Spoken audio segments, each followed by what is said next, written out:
So I wasn't going to do videos this week. I feel like we've been giving you a lot of content, and they're long videos.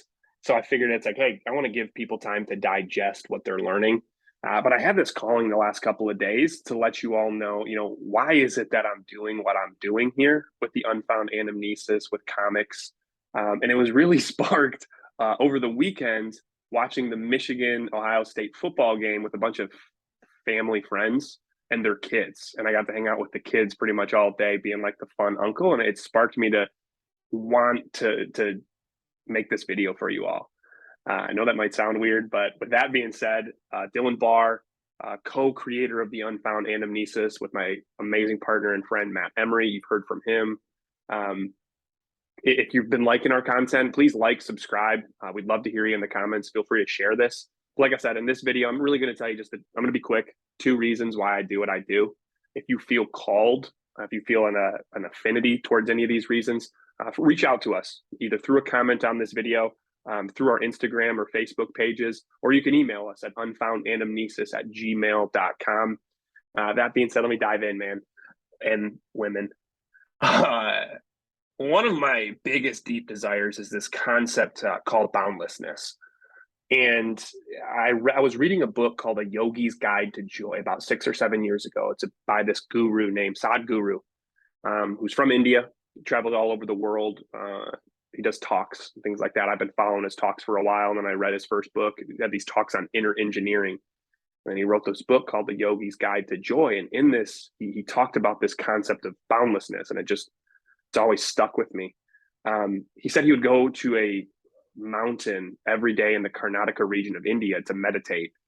And, sometimes nothing would happen. Sometimes he'd have sparks of enlightenment, but his biggest, enlightening moment was sitting on this rock, on this mountainside, and getting so lost in meditation that he forgot where he stopped.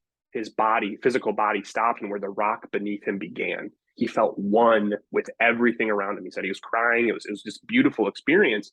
And he was connected to everything around him. He wasn't his self. And he called it this boundlessness. There were no bounds. And I was reading it. I got choked up just reading it. And I'm like, man, that's amazing. My logical brain kicked in. I'm like, I'm in sales. I do all this stuff. I do all this stuff in modern day America. I'm probably never going to experience this physical boundlessness that he's talking about. But I could potentially experience a boundlessness at a different level, a mental level, a spiritual level, an emotional level. And I started riding with that because I've learned so many lessons from people in my life that I've incorporated into my daily life. I've learned something from somebody and I've incorporated into my daily life. And to me, that is a piece of them that is with me.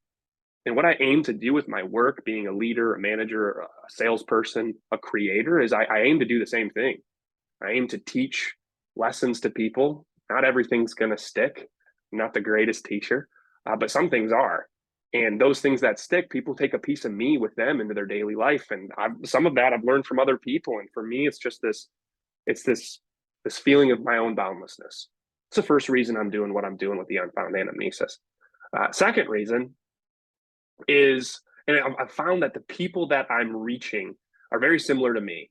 They either have kids, older males have kids, or they have this sense of childlike wonder.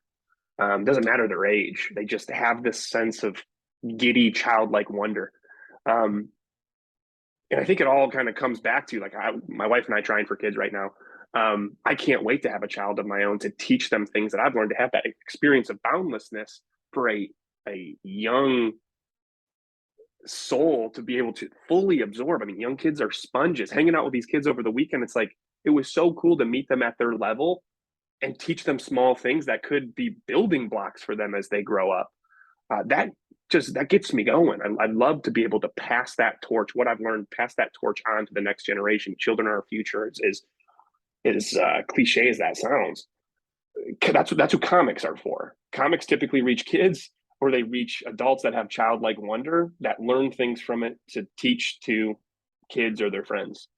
And that's what I'm doing. That's what myself and Matt are doing with Unfound Anamnesis and Bestunia. We want to teach lessons through Joan's life, through James's life, through Artie's life, where someone out there can take it in and be like, man, this could apply to my life. I don't have to have my identity wrapped into it, but I can take a lesson from this into my daily life, and ideally the next generation. So if you feel any affinity towards either of those deep desires, we want to hear from you. You're the person that we want to co-create Unfound Anamnesis and Bestunia with. You're the person we want to help create characters for, help create lessons for, storylines, arcs. And in the next couple of weeks, I'm going to take you behind the scenes of how we create our characters, how we create our plot lines and story arcs, so you can learn more. You don't have to be perfect at this. All you have to do is be willing to try. Reach out to us. Let us know your thoughts. Let us know your lessons. Let us know potential characters. If you have your biggest lesson that you've learned in your life or learned recently, drop it in the comments below. Would love to hear from you. I'll keep it quick. My name's Dylan. This is the Unfound Anamnesis. And until next time.